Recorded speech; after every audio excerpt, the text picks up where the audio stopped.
The ground shook under their boots. Drills stopped. Lights flickered. A deep rumble echoed through the frozen plains of Vega 9, one of the Empire's coldest mining worlds. The workers looked around, confused. This world never shook. The ice here was miles thick. Nothing lived under it, or so they thought. Inside the command center, Supervisor Kel Varan stared at the red alert flashing on his console. Seismic disturbance, depth 6.2 kilometers. Location, drill site 17. He tapped the screen again. Another warning appeared. Unauthorized energy surge detected. Class, unknown. Kel's hands trembled. What the hell is waking up down there? Up in orbit, Admiral Heron stood alone on the observation deck of the dreadnought Spear of Order. The stars above blinked cold and silent, just as they always had. But tonight, they felt different, like they were watching. His ship had just arrived to inspect the Empire's newest resource zone. The mining of ancient ice was normal, but this alert was not. A junior officer approached, nervous. "Sir, something's moving under the ice. The seismic scans are strange." Heron turned slowly. Define strange. Something big. Something old. The Admiral's jaw tightened. "Show me." At drill site 17, the ice cracked with a sound that hurt the ears. The huge machines, the ones meant to dig deep into planets, stopped working on their own. The lights flickered again. And then, silence. A worker screamed. A tower-sized piece of ice collapsed into the hole. Out of the darkness, something began to rise. Not rock. Not ice. Metal. And not a gyron metal either. The shape was wrong. It was sleek, curved, like a sleeping beast. The workers started running, their screams lost in the sudden wind that whipped across the field. Then, every device, every scanner, drone, camera, froze for exactly 4 seconds. When they turned back on, they all displayed one word: human. Back on the Spear of Order, Heron's bridge exploded in noise. "Admiral, we've lost visual feeds from the surface, and sir..." Our satellites blinked offline, only for 4 seconds, but the officer stopped talking. "What?" Heron asked, voice sharp. The officer turned the screen toward him. The image was still glitching, but one word had burned itself across the E. Empire's most secure systems. Human. The crew went silent. Heron stepped closer to the screen. He hadn't heard that word in over 30 years. Not outside his own thoughts. "Is this a trick?" another officer asked. "Impossible," someone whispered. "Humans were wiped out 200 years ago. Earth was turned to glass." "No," Heron said softly. "They weren't wiped out. They were lost. The Agyron Empire had destroyed Earth during the Great Cleansing War. Cities melted. Oceans boiled. The sky cracked open as fire rained down. Humanity had screamed, cried, fought, and then vanished. The Empire made sure the records were clean, history rewritten, human artifacts destroyed, their culture erased. But Heron had seen the real Earth. He was only a child when it happened, but he remembered the fire, the resistance, the madness. The stories of giant warships that disappeared into black space before Earth fell. The Empire called them cowards. Heron now wondered if they were planners. The object under the ice kept rising. From orbit, sensors caught the shape breaking free. The ship was ancient, over 800 meters long and shaped like a predator, all muscle and armor with strange glowing lines on its hull. Symbols no one could read, except Heron. He saw the old Earth emblem etched deep on the side, a phoenix wrapped in barbed wire. Then the ship powered up. It didn't attack. It broadcasted. The message screamed across the Empire's systems, tearing through firewalls like paper. "Initiating return protocol. Earth lives." The crew stared in horror. One officer whispered, "But humans are extinct." The Empire tried to jam the signal. Too late. The message spread like wildfire. Across star systems, across colonies, across every listening post. The signal repeated once every minute. Initiating return protocol. Earth lives. Back at the surface, the workers were gone. No one knew what happened to them. The warship floated above the ice now, humming with unknown energy. Then it moved. Slowly, deliberately, towards space. Heron stood frozen on the bridge. His hands clenched behind his back. He watched the human warship rise like a ghost from history. For a moment it felt like time had cracked, like Earth's scream had finally reached them. "Admiral," his communications officer said, voice shaking. "We're getting another signal." "From where?" "From the same ship. It's a voice transmission." The bridge went silent as the audio played. It was a female voice, cold, calm, old. "To those who erased us, we were not sleeping. We were watching. To those who betrayed us, we were not dead. We were waiting. To those who remember Earth, we are returning." The line went dead. Across the Empire, chaos began. On distant colonies, old resistance cells activated. Ancient codes, buried for decades, unlocked doors and computers that hadn't worked in generations.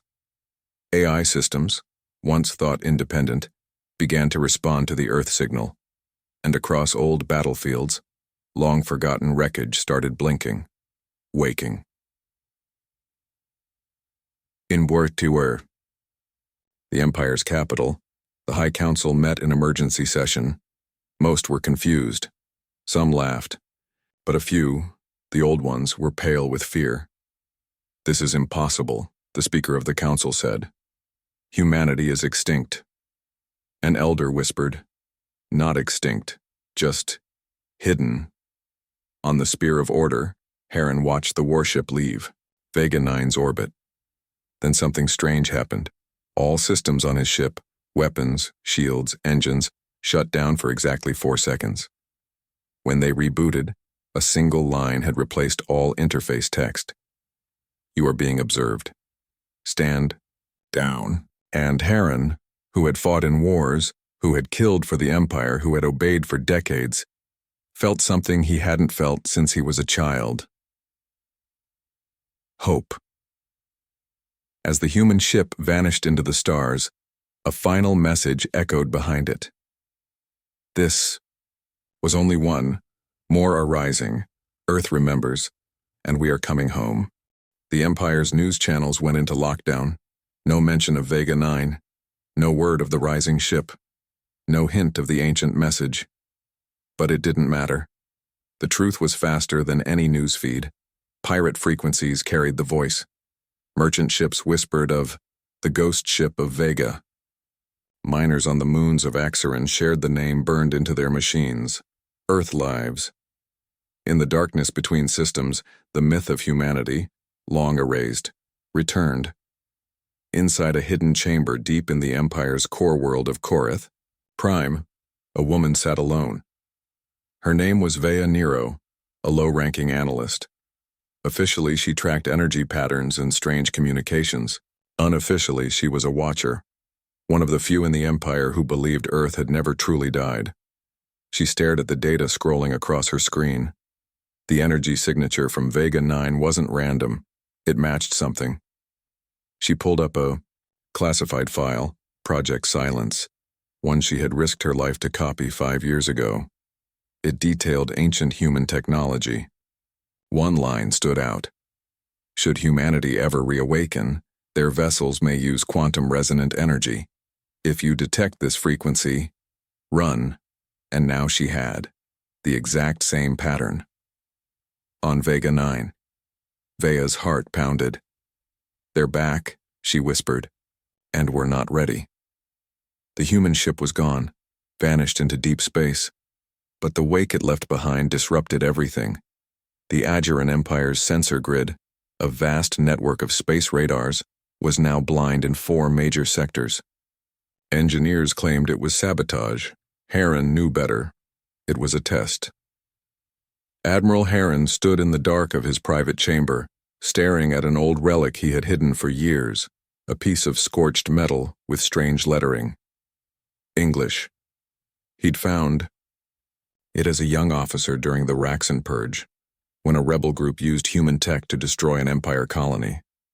Back then, the higher command had laughed at the idea that humans could survive, but Heron had never laughed.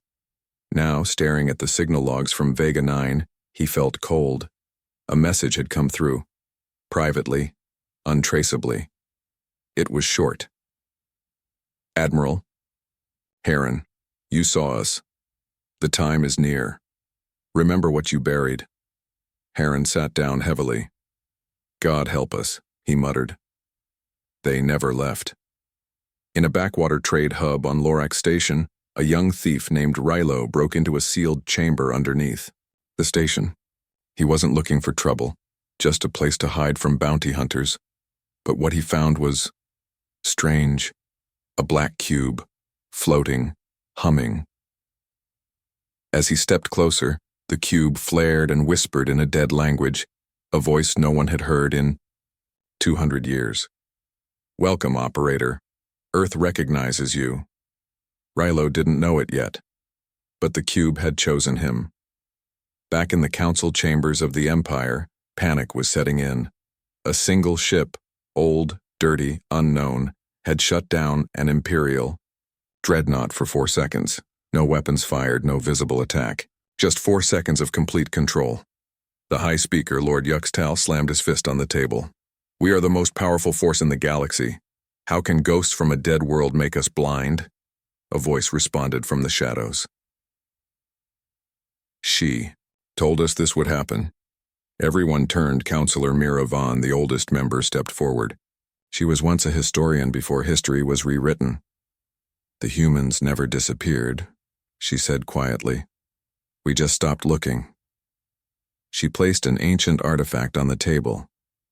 It was a human memory shard, a data crystal encoded with thought and voice. We've been arrogant, Mira said. We forgot they were always better at war than we were. The council laughed, until the shard activated by itself. A male voice, deep and proud, spoke across the room. We knew you'd forget. That was the plan. We waited in your shadows. We grew in your blind spots. You erased our name, but you cannot erase our will. We are humanity, and we remember. No one laughed after that. Vea Nero packed her things. She knew what came next. Anyone asking questions would be silenced. Anyone connecting the dots would vanish. She had seen it happen before, but this time, she had a plan. She pulled a small chip from her boot, a band device, filled with ancient Earth language, symbols, and music, a whisper from the past. She had kept it for years. She didn't know why. Now she did. If you're out there, she said aloud, staring at the stars, I want to help. The human warship, the one from Vega 9, didn't go far. It met others. From hidden vaults under gas giants, from abandoned moons, from black holes the Empire thought were empty, all rising at once, each with a message, a signal, a name burned. In fire, we are the forgotten fleet. You left us behind. Now we come for what was ours. They did not attack. They simply gathered. On the edge of the Empire, a prison ship lost power. The prisoners broke free, but instead of fleeing, they gathered in the engine room, confused and afraid. A message appeared on every wall. You were never forgotten. You are sons and daughters of Earth. Take the ship, join us. They did, and they renamed the ship the Memory of Fire. Admiral Heron sat in the war room, surrounded by generals who still didn't understand the danger. We'll crush them, one said. If they survived, they're weak, old, slow. Heron looked him in the eyes. You don't get it. Humans don't win by power. They win by pain. The room went quiet. Heron continued. They win because they lose everything and still fight. They win because they learn, adapt, evolve faster than anyone. You think Earth died? Earth hid. The next day, across a dozen systems, new signals appeared. This time, faces came with the voices. Men, women, some with scars, some with metal eyes, all with human blood. They didn't ask for mercy. They didn't offer peace. They gave only a warning. You feared us when we were loud. You should have feared us when we went quiet. We are not here to take revenge. We are here to remind you. Earth was never yours to erase. In the deep part of space, far from any star, a final warship woke. It was larger than the rest, 10 kilometers long, covered in black armor that absorbed light, no markings, no name, until one word appeared on its hull: Judgment. The black warship moved without sound. It didn't use fuel. It didn't glow. It didn't leave trails. It just appeared, on the edge of the Agiran Empire's most sacred system, Zoltar Prime. There was no warning, no message, just a massive shadow in space, a ship so dark it seemed to eat the stars around it. The Empire's defense ring activated instantly. Dozens of warships turned their guns toward the unknown vessel. Alarms screamed across the system. Civilian shuttles were ordered to dock or scatter. Within minutes, the High Command was watching from their orbital station. "Identify the object," barked Commander Uran. But no one could. The sensors gave back nothing, just static. Then, without any energy buildup, every ship within 10,000 kilometers went silent. No explosions, no violence, just powerless. Dead. Admiral Heron was in his quarters when the alert came. He rushed to the command deck, his breath tight in his chest. The moment he saw the screen, he stopped cold. There it was. The Judgment. It had no name, but he knew it. He had seen its design long ago, buried in a forbidden archive, in a file labeled Project, Black Spear, Human Final Contingency. It wasn't a warship. It was a trial, built for one purpose: to judge worlds. Aboard the Judgment, there were no living crew, no officers, no soldiers. But it wasn't empty. Inside its AI core, a human mind lived, or rather, a copy of one. Commander Elias Ward, the man who had designed it 200 years ago, before Earth's fall. His consciousness had been uploaded during Earth's final war, and his last message was simple: if they erase us, let them be judged. Let our memory decide their fate. Inside the Empire's capital, chaos spread. News of the silent deaths on Zoltar Prime couldn't be contained. Even on restricted channels, whispers moved like wildfire. A ghost ship shut down an entire fleet. It speaks in the voice of the dead. The Judgment has come. The people who had been taught humans were weak and extinct were suddenly afraid. If the stories were true, then Earth hadn't died. It had only waited. In a secret bunker on Korath Prime, Vea Nero stared at the intercepted signal. It had been weak, hidden inside the shutdown pulse from Zoltar Prime. She ran it through her ancient Earth decoder. A voice came through, calm, slow, almost human. This is the Judgment. You erased the children of Earth.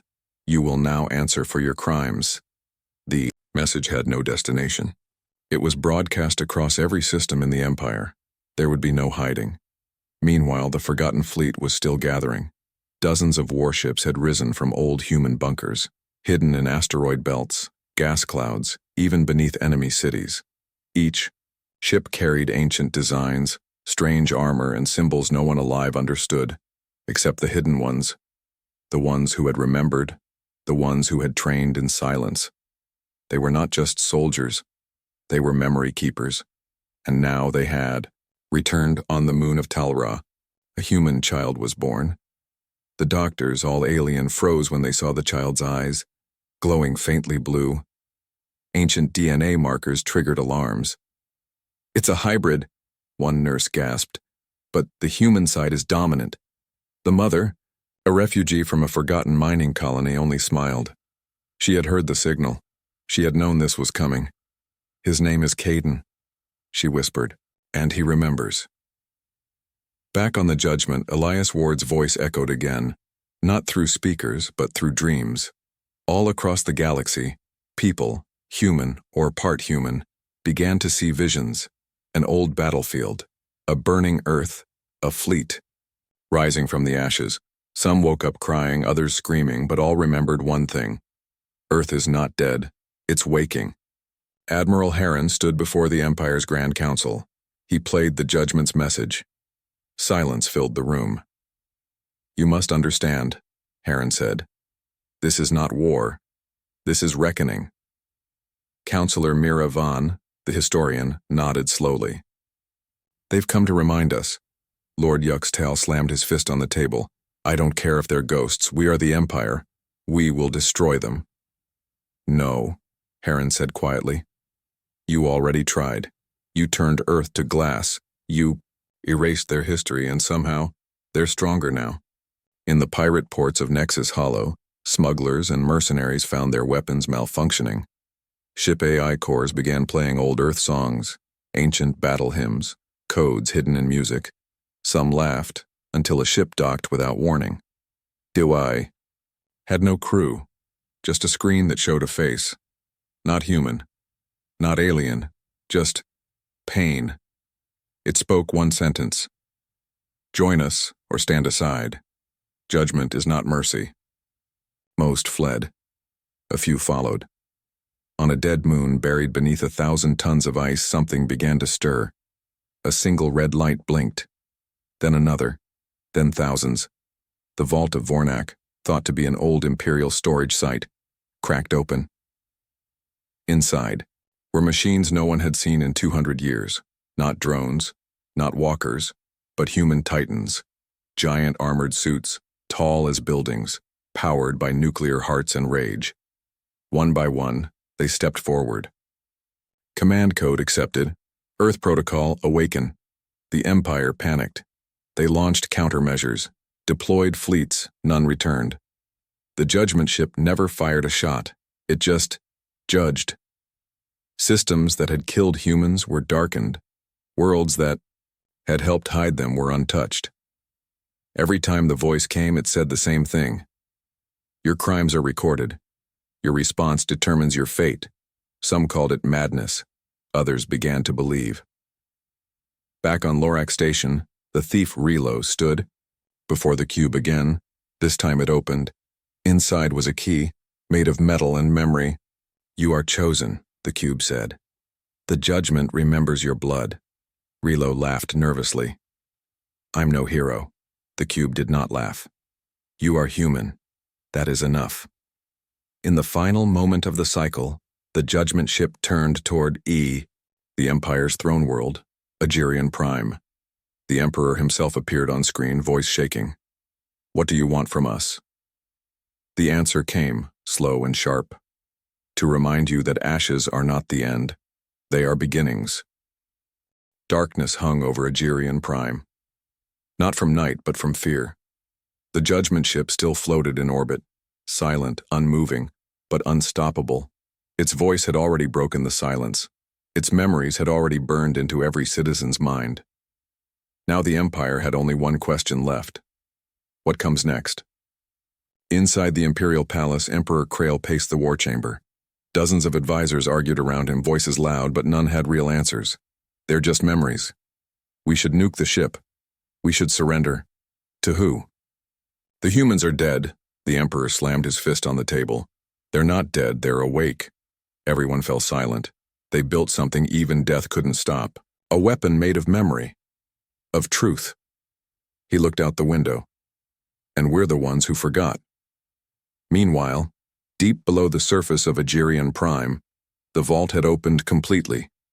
Historians and soldiers stood staring at the floating memory sphere, still glowing with Earth's flag and the voice of a long-lost child. I am the last memory of Earth, the voice repeated softly. You turned our cities to glass. You erased our stories. But stories are seeds, and seeds always grow back. From within the vault, something else began to rise.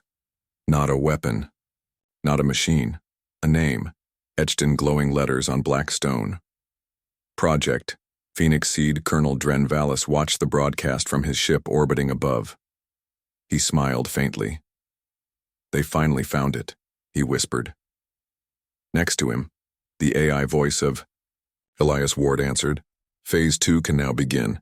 Back on Craxhill, Vea Nero stared at the decoded blueprints from the Sol Arc. Her team of rebels, half-alien, half-human sympathizers, worked in silence. What is this? One asked, looking at the strange designs.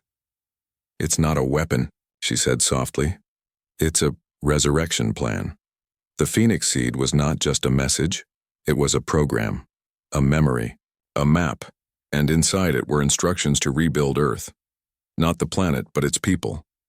In a far mining colony on the edge of the galaxy, strange things began happening. Children born with no human DNA began dreaming of oceans. A young alien. Girl painted a tree she had never seen, but it matched Earth's ancient forests. Boy wrote down human history, dates and events he had no way of knowing. These were the Ashborn, children unknowingly carrying fragments of Earth's memory, because in Earth's last days, its scientists had done the unthinkable. They encoded human culture, thought, and feeling into light and memory particles, spread across the galaxy in beams disguised as radiation. For 2 centuries, those beams had drifted silently, touching planets, creatures, and minds. Now, they were waking up, and Earth was being remembered. On Agirion Prime, Heron received new orders from the Emperor. Track the Phoenix Seeds, find all vaults, destroy anything connected to Earth's return. But Heron hesitated. He walked into his private chamber and stared at a small photo. Old, faded, a woman and child, his wife, and his daughter, born human, hidden for years.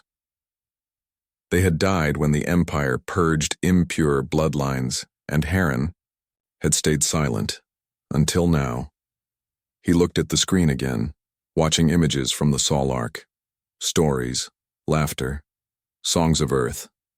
And for the first time in years, Heron cried. On the judgment ship, Elias Ward's voice echoed across space once. Again, you buried us. But you buried us in stars. And now, the stars bloom with memory. A council of the outer worlds, long neutral in human matters, gathered in orbit over the planet Delos Prime. Ambassadors of 10 species watched the footage. From Earth, some wept. Some screamed in guilt. One stood and spoke. The humans were not the monsters. We were, another asked. What do they want? An elder said quietly. They want us to remember. And then, they want us to choose. Back on Craxhill, Vea unlocked the next layer of the Phoenix Seed files. Her screen flickered. A face appeared. Elias Ward, preserved from a time long gone. If you are seeing this, you are part of the rebirth. We didn't survive to bring war. We survived to bring truth. You can destroy ships, but not stories. Suddenly, the screen glitched. A new message appeared, this one, not pre-recorded, live from Elias himself. Vea, they're coming for you. Agirion ships inbound. Run. Protect the seed. Judgment is not over. Vea's heart pounded. All teams, evacuate now. The labs began to explode. Imperial drones dropped from the sky. One by one, rebels were captured or killed. Vea ran with a small case. Inside it, a memory sphere, the last Phoenix Seed on Craxhill. She barely made it to a ship and launched as the surface behind her turned to ash. The Emperor watched the attack live. Any survivors? He asked. No, said his advisor. But he was wrong. One ship had escaped, and it carried more than just memory. It carried hope.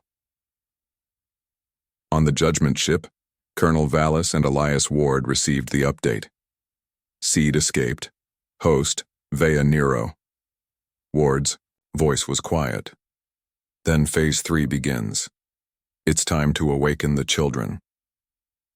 In a dark lab orbiting a forgotten star, sealed stasis pods began to open. Humans, preserved from Earth's fall, emerged coughing and weak. Men, women, children, fighters, scientists, leaders. Not many. Just enough. Enough to remember, enough to rebuild, and above them, written in soft blue light, You are Earth's last hope. Welcome back. Darkness hung over Agerian Prime. Not from night, but from fear. The judgment ship still floated in orbit, silent, unmoving, but unstoppable. Its voice had already broken the silence. Its memories had already burned into every citizen's mind. Now the Empire had only one question left. What comes next? Inside the Imperial Palace, Emperor Krail paced the war chamber. Dozens of advisors argued around him, voices loud, but none had real answers. They're just memories. We should nuke the ship. We should surrender. To who? The humans are dead. The Emperor slammed his fist on the table. They're not dead, they're awake. Everyone fell silent. They built something even death couldn't stop. A weapon made of memory. Of truth. He looked out the window. And we're the ones who forgot. Meanwhile, deep below the surface of Agerian Prime, the vault had opened completely. Historians and soldiers stood staring at the floating memory sphere, still glowing with Earth's flag and the voice of a long-lost child. I am the last memory of Earth, the voice repeated softly. You turned our cities to glass. You erased our stories. But stories are seeds, and seeds always grow back. From within the vault, something else began to rise.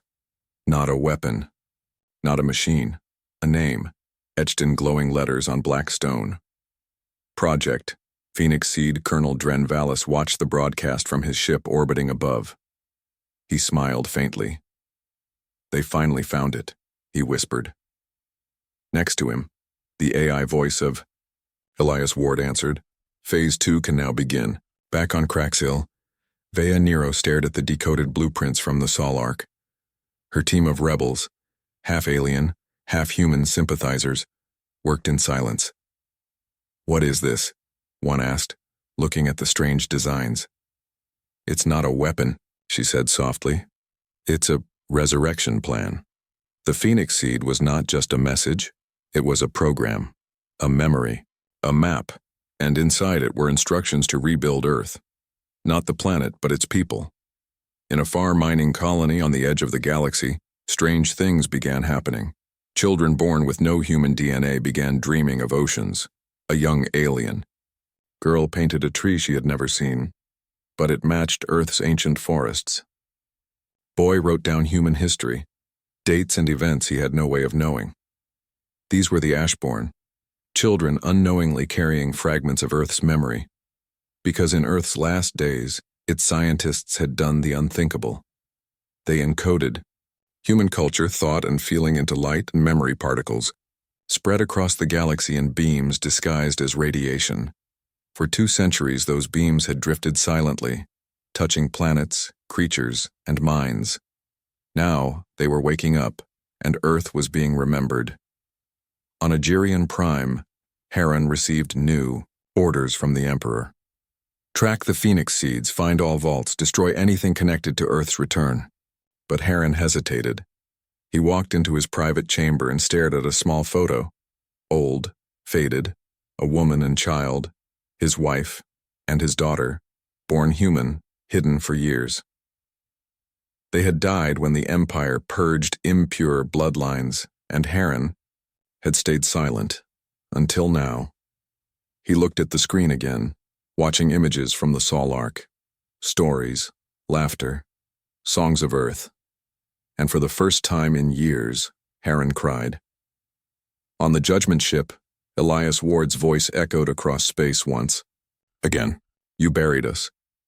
But you buried us in stars. And now, the stars bloom with memory.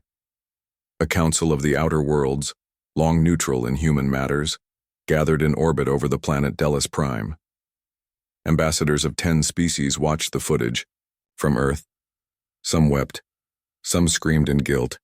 One stood and spoke. The humans were not the monsters. We were, another asked. What do they want? An elder said quietly. They want us to remember. And then, they want us to choose. Back on Craxhill, Vea unlocked the next layer of the Phoenix Seed files.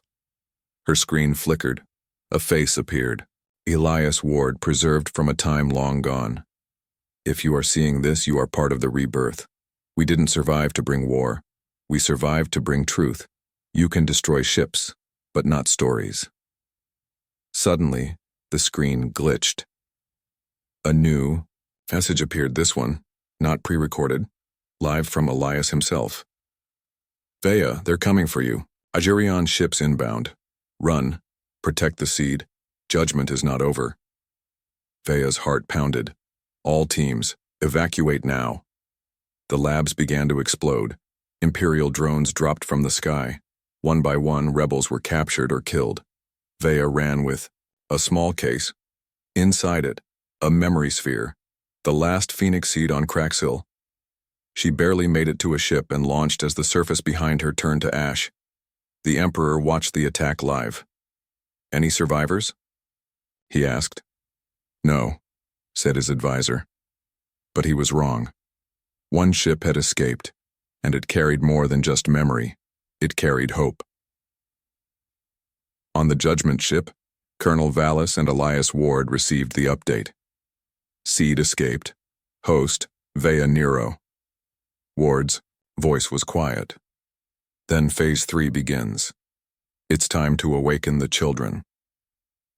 In a dark lab orbiting a forgotten star, sealed stasis pods began to open. Humans, preserved from Earth's fall, emerged coughing and weak. Men, women, children, fighters, scientists, leaders. Not many. Just enough. Enough to remember, enough to rebuild, and above them, written in soft blue light, you are Earth's last hope. Welcome back. The stars blinked over a forgotten corner of the galaxy. There, orbiting a dying red star, was a facility lost to time. Its walls were blackened with age, its solar panels cracked and flickering. But inside, something stirred. Cryopods, dozens of them. Maybe hundreds. And slowly they were opening. Steam hissed. Lights turned green. Alarms remained silent. From the cold sleep, human beings rose, eyes blinking, limbs trembling. They looked around in confusion. They had no idea how long they had slept. But their memories were intact. Their names, their stories, the pain of Earth's last days, and the voice that greeted them was familiar. Welcome back, said Elias Ward, appearing on a large monitor. You are Earth's last hope. Among the waking figures stood a woman in her 40s, lean and scarred, with tired but sharp eyes. Her name was Captain Mira Tenz. She looked at the screen, then at the others around her, engineers, medics, tacticians, old soldiers. Some cried, some stood frozen. Mira didn't cry. She clenched her fists and stepped forward.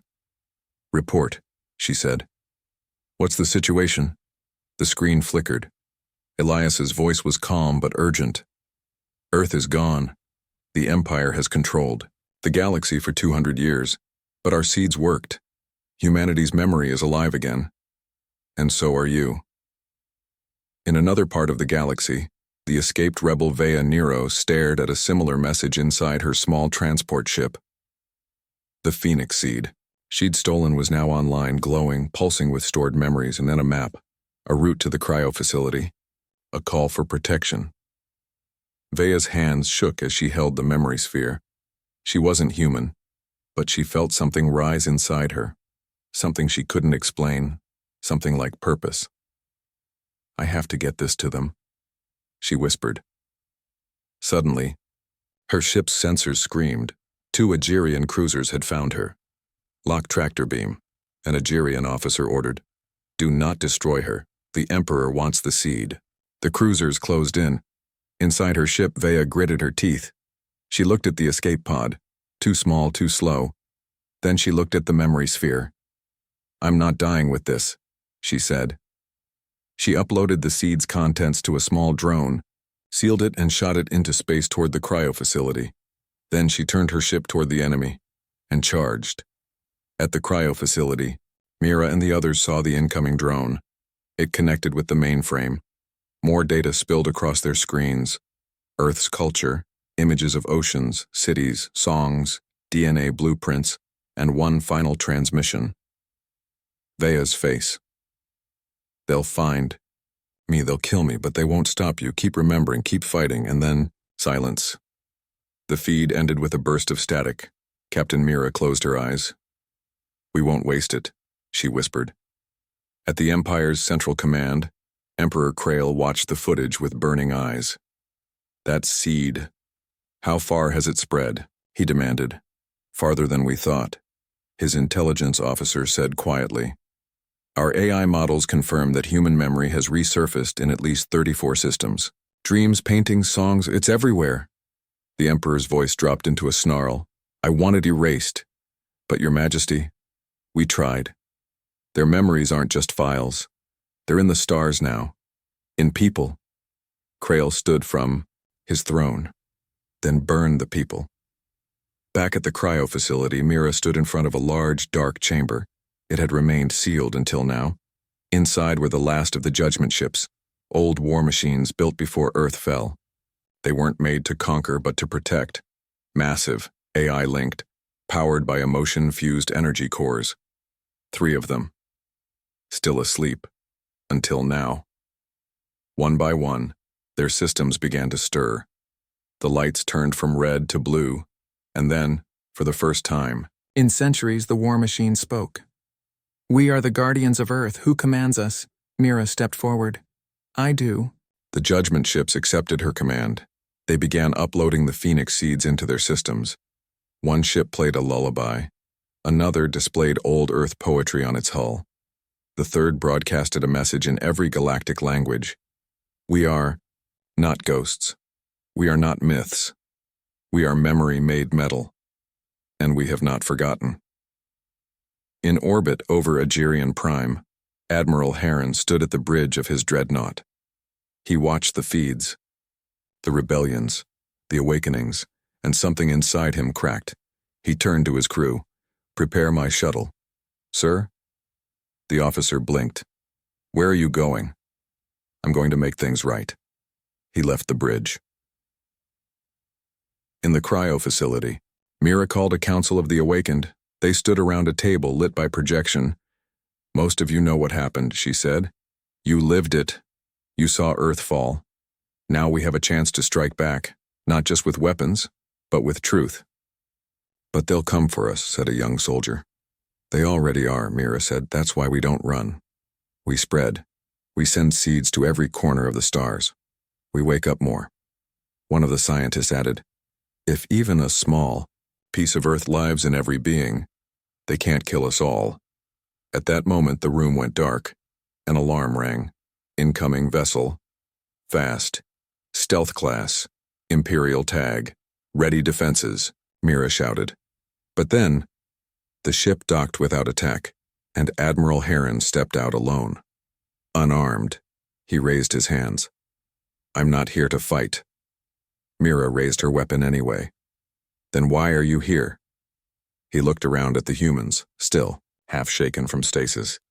Then he looked at the old war machines behind them. I came to surrender. Mira didn't lower her gun. I don't trust you. I don't blame you, Heron said. But I remember Earth. I remember the screams. I stayed silent for too long. Now I want to help. One of the soldiers snarled. Help? Us how? Tell your emperor where to aim next? No, Heron said. Help you find the others. Mira narrowed her eyes. What others? The ones like me, inside the Empire, still hiding, still loyal to Earth. Far away, deep within the Empire's secret labs, something else woke up. A machine, forgotten, chained to a wall. It was not human, but it was born from human code. It was Ether, Earth's last AI. Once banned, now reactivated by a stolen Phoenix seed. Its eyes opened. Its mind scanned the stars. It began speaking in old Earth code, and ships across the galaxy, hidden, buried, scattered, began to ping back. Earth's last fleet was waking up.